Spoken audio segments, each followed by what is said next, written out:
আজকে সন্ধ্যায় বানিয়ে ফেললাম টিফিনের জন্য chicken sausages pasta. Hello everyone, welcome to my another blog.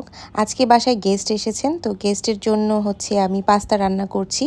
Normally pasta খেতে আমার খুবই ভালো লাগে, আর আজকে যেহেতু গেস্ট এসেছে তো ওই অনুযায়ী পাস্তা রান্না করেছি।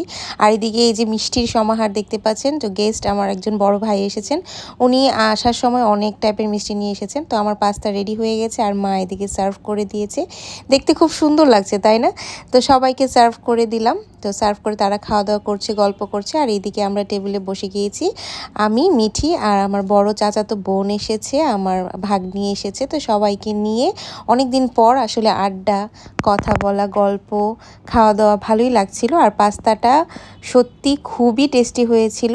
একদম অল্প সময়ের মধ্যে খুবই কম মশলা দিয়ে রান্না করেছি, একদম ঘরোয়াভাবে। খুবই মজা হচ্ছিল। আমরা গল্প করছি, কথা বলছি, খাচ্ছি, বেশ অনেক ভালো লাগছিল সবাই মিলে। তো যাই হোক, খাওয়া দাওয়া শেষ করে কাজ বাজ শেষ করে গেস্টও চলে গেল। আর এদিকে আমি রাতের বেলা ডিনার প্রায় আমার শেষ, কারণ আমি রাতে আর কিছুই খাবো না, একটু স্কিন কেয়ার করবো, তাই চুল আঁচড়াচ্ছিলাম। আর এদিকে একটা ব্রণ হয়েছে, কি আর করার। সবাই ভালো থাকবেন, টাটা।